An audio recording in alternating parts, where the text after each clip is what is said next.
People don't like it when I say the words atmospheric river. They're like, oh my god, there's some kind of a goddamn new term come up by the communists to make the global warming hoax into your head. No, it's a legitimate term, and it's nearly 30 years old now. Settle. Nearly 30 years old now. We've been using it for that long.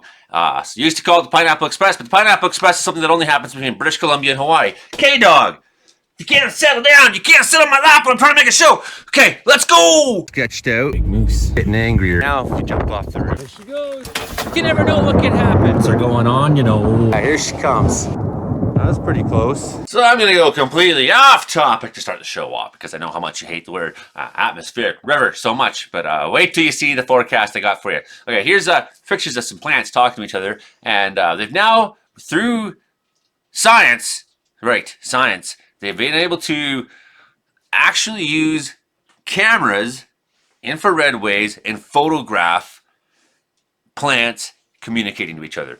So what they would do is say a tree on the left is in trouble, and it starts sending signals through the air or through its root systems, and the guy next to it, he picks that up, and then so they maybe both together start secreting some sort of menthol type thing that would attract some birds to kill the caterpillars that are eating the leaves on it, things like that, right? So they have these ways of like telling each other they're in trouble and crying out and trying to support each other. It's really fantastic. Nature is so much more fantastic than humans give it credit for, because humans aren't that fantastic. Okay, weather. Here's our 500 millibar animation. And the new storm that's coming into BC, as you can see, bam, Friday, where it begins. Saturday, yup, full on. And here comes some more, 28th, 29th, here comes some more. And then big time, here's some more Tuesday. And a little quick break, but it's just going to head to Alaska. No, sorry. More for you. And even Portland and California, too. Everyone's going to get some. Now we got that low. It's out there. And so round one comes, and it's atmospheric river-like from Hawaii. Pineapple Express for sure. Hawaii, straight up to BC. But look at all this crazy amount of moisture that's hanging around these lows that are trying to pull themselves together very, very hard. And as they do, now we got this non-stop motion of moisture that's coming all the way across the Pacific Ocean and into British Columbia. There it is, coming. There's we are on Monday. And big time up into there like we just saw on the other map. And here comes some more. So non-stop for days. And look at this one deepen up. 955 central low pressure, 954, deepen up, slamming into the coast. Gonna actually have snow and cold on the north side of that, so interesting. And it's gonna be sucking that kind of cold in. Across most of the continent, nothing too crazy going on. It's pretty quiet. Finally, the United States getting a lot of high pressure. BC getting slammed, and Alberta looks pretty warm in next week there. Next week Thursday still. So we got warmer than average weather coming. Certainly, wow.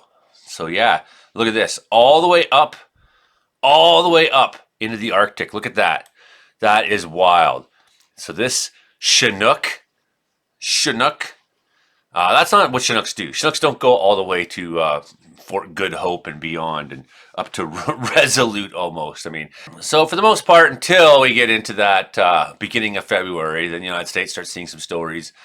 Cool air starts to affect more of Canada, and BC looking like we're going to be into that colder weather again finally by then. We are going to have a bit of a winter blast coming still, but I don't think it'll be like the last one we had.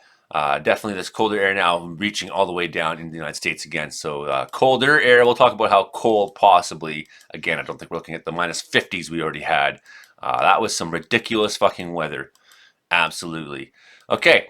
That's more or less now around the 7th and into the 8th, so we're looking a ways ahead. So that's probably good for us because we don't like to look that far ahead because you never know. The deluge continues. Great title. But that's cool. That's okay, though, because I like you guys. Radar, Met, GPT, Heart of Winter. You're cool with me. Even if you got Terrible names for your articles. The deluge continues now that we are back on track for our El Nino setup this year after a short break of Arctic air a while back. We can expect the system after system making an appearance on the BC coast and spilling a bit inland. Today, we'll see a bit of a break from the main inclement weather as we go between systems. However, we remain in a mostly southwesterly unsettled flow. We will not be completely dry, especially along the south coast where the remnants of the low traverse over the area. By Friday, however, another system comes barreling along and initially impacts the coast and then pushes inland. Please see day 1 and 2 tabs from above for more specific information. I see them. There they are. See? Also a long way out, but it looks like it's coming this coming weekend, and the next could be incredibly wet and mild for Vancouver Island South Coast ranges. Keep your eyes peeled for this. So they aren't saying atmospheric river yet because they aren't me. I like to say things before anybody else because I'm an asshole. Snow in the Rocky Mountains today, maybe a little light snow on the north coast, and maybe a little bit of snow if you're above 1,000 meters down there in BC coast. So we'll skip over today, I think. Well, no, what's going on in the interior? Bit of cloud. Okay, bit of cloud for the interior today. And then I get that break, but here you can see the next big storm's coming Friday. Full force frontal system impacting the coast. All meteorological elements are ramped up to their full strength. What's this mean? Precipitation rates are moderate to heavy, especially in favorable upslope locations in the coastal ranges. You know, the upslope ranges where the rain comes and hits that side, not the back slope, not the downslope side. The upslope is where it likes to land. Winds also increased from moderate to extreme out of the south. Freezing levels 1,500 meters for the bulk of the day. That's high. That's, okay, we're like 1,500 meters. We're talking like well over 4,000 feet before you run into temperature that's cool. And hey, I live at 4,000 feet, and it appears to be happening here. But as the trough of low pressure pushes inland, freezing levels will shoot up to 2,000 meters, so it's going to get even warmer. BC interior, the coast system strengthens and pushes through. We'll see widespread light to moderate snow develop over interior ranges on Friday. There are no particular areas in particular favorable for snow development. Looks quite consistent across the board. As the coastal systems will see freezing levels over the interior rise to 1,500 meters by the end of Friday, so things will warm up. We might get a blast of snow first, but then she warms. BC coast, BC interior, ridge will. Okay, well, what's the day? Saturday. Ridge over BC interior in combination with trough of low pressure building offshore will tighten the pressure gradient through the day on Saturday, combined to produce strong, extreme southerly winds at mountain tops along the coast. Southwesterly flow persistent by the end of Saturday. Freezing levels will increase to 2,000 meters on the northwest coast and 2,500 meters over the south coast. So we're like, you have to go over 9,000 feet to find freezing weather in January? What? Precipitation rates are moderate to high over the north. Okay, overnight Saturday, Sunday, we begin to really tap into tropical moisture. This is when our atmospheric river is going to really kick in. Pressure gradient continues to tighten so that extreme southerly winds are expected at mountaintop through the day. So going to be pretty hard. Rates 50 to 75 millimeters per 12-hour period is favorable expected. So precipitation rates along the coast are going to be big time. BC interior, weak surface ridge over the interior will give way and move to Alberta through the day on Saturday. Some moisture continues to spill in the coast mountain ranges in spite of the weak ridge. Freezing levels from 1,000 will rise up to 2,000 meters on Saturday afternoon. Then up to 2,500 meters on Sunday. So again, also at the BC interior, big time warm weather. Precipitation goes from light to moderate in the Monashees and Selkirk's ranges, favorably upslope locations. So here is, well, you can see here, the sort of series of unorganized lows that are, kind of available out there. See our main kind of low up here, and you see the long tail of moisture, precipitation, cloud, everything. And it's from Hawaii and beyond, even beyond Hawaii. So looking even more well-developed than maybe we were led to believe. And here we have along here, this is a lot of moisture in the tap ready to be turned on. So this is what we're going to be looking at here in a second. So we look at some of the humidity that's available in the North Pacific right now. Some of it, this air is pretty wet. A lot of moisture there, a lot of potential for moisture. A lot of potential for that moisture to come together and form. So here we have from, this is a storm that's right now looking at the BC coast Thursday at noon. And we're going to watch how it pulls itself northward, but as it does, it goes from tapping into this line of moisture and begins to tap into this line of moisture that reaches right across the Pacific. By the time we hit to Sunday, there we go. Here's our atmospheric river, full on. From Hawaii and beyond, it's tapped into these guys, and it's going to maintain a lot of that structure for days. So it'll probably look a little different than this. There again, by Tuesday, straight up. It doesn't seem to, maybe by midweek, we get a little bit of a breakdown in that persistence of that moisture to work together. It's got more of that across the ocean look that I'm talking about right here with the GFS than maybe the ECMWF. But when I've looked at ECMWF over the last day or so, some of these images are very, they keep changing, but there's a lot of agreement here, it appears to me. So I think we're getting atmospheric river for sure into British Columbia. Oh, would you look at that Tuesday? So I don't know. I'm not the one who can say what level, what category of atmospheric river this is. Is this category 1 or category 5? It could be pretty good. I mean, you look at that. That is some pretty good looking setup for really pounding the BC coast, and some of that is going to make its way into the interior. In terms of new snow, I mean, a little bit through, a little bit in the Rocky Mountains in the States, a little bit through Lake Erie country out there at St. Lawrence and out to the maritime states and provinces. But really, the new snow, often as it is, if you look at planet Earth, some of the best snow totals are going to be in British Columbia. And you can tell just by looking at these reds that are here. That's more Alaska, I guess, and Yukon, but still, here we go a little bit. Some of those reds in BC. So some of the biggest snowfalls in the next 3 days on Earth will be happening here in British Columbia mountains. As we've been seeing a lot, this is on GFS, ECMWF, do you have the same agreement? More or less agreement. Again, peace, not getting anything. Caribou, Chilcotin areas, some of you stay quite dry. Some of these snowfall totals, 5 centimeters if you get that. These are not game-changing in terms of drought conditions, snow conditions. Maybe in the next 5 to 10 days, a little bit happens up in Fort Nelson, but so far, that is too far out to pick to say. So next 10 days, except for some of these areas between 100 Mile, Williams Lake, out to the Chilcotin and whatnot, should get at least some snow through most of these places.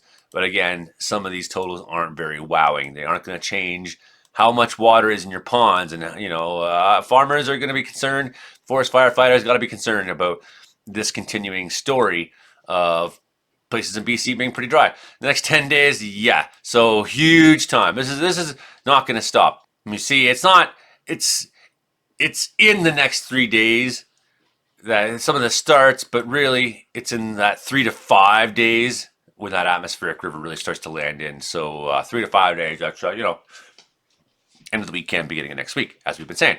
Well, we'll take one playthrough, and then we'll call it a day. But I've given you the ample warning already. Thursday, yeah, a little bit of snow is moving up through the Rocky Mountains, like we just said. So that's nice. This sort of ridge here is pushing it north. But okay, on Friday night, coast is beginning to run into some of that next line of moisture. By Friday morning, they're into it. And you can see freezing levels haven't quite come up yet on Friday. So some of that snow will land into the interior. Some of that will go north. How much? Avalanche Canada thinks pretty uniform that everyone's going to get a little. That there's no place that's the target. I don't know if I agree with that assessment. Some rain falling into the Caribou. So even by Friday at 2200 hours, bam, we hit that warm up already.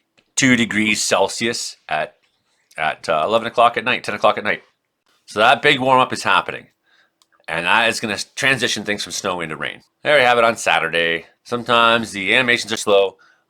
Some severe thunderstorm stories going on down in the United States. So certainly in Georgia, South Carolina, Alabama, Tennessee, concern for you, Florida, concerned about some deadly thunderstorm activity down there. Of course, they've been getting a lot of tornadoes this season.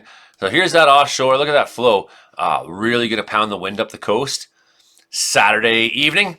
And we begin to see that transition. And again, we're into that warmer weather.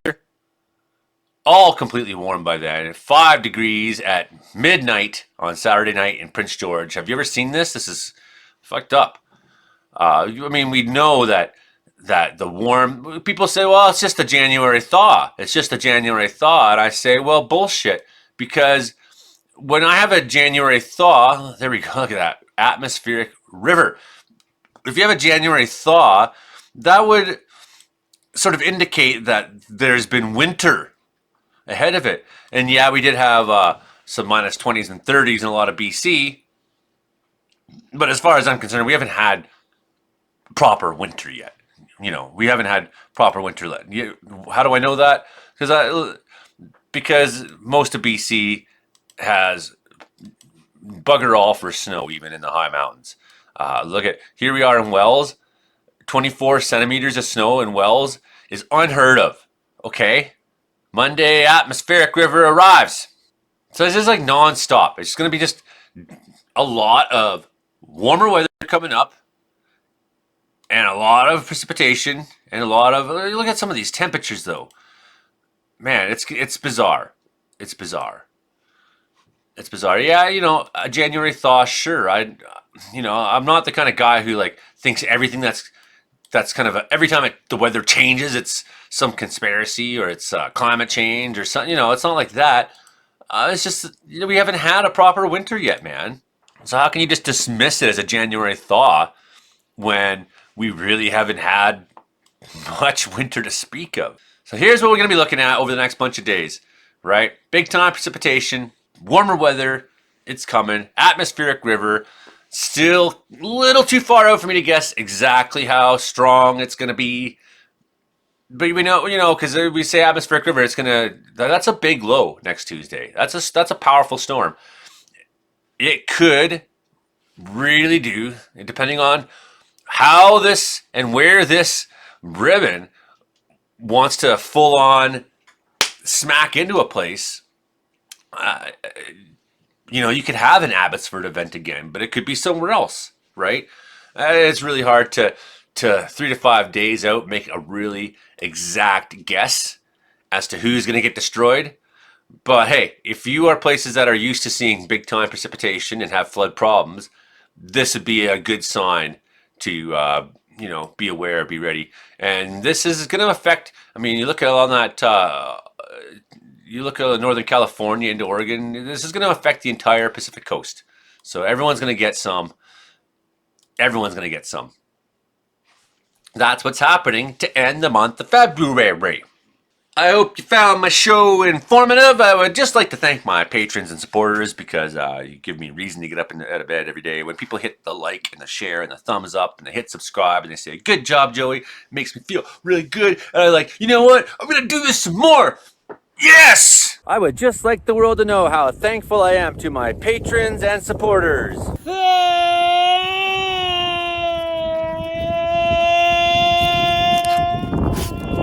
Thank you, everybody!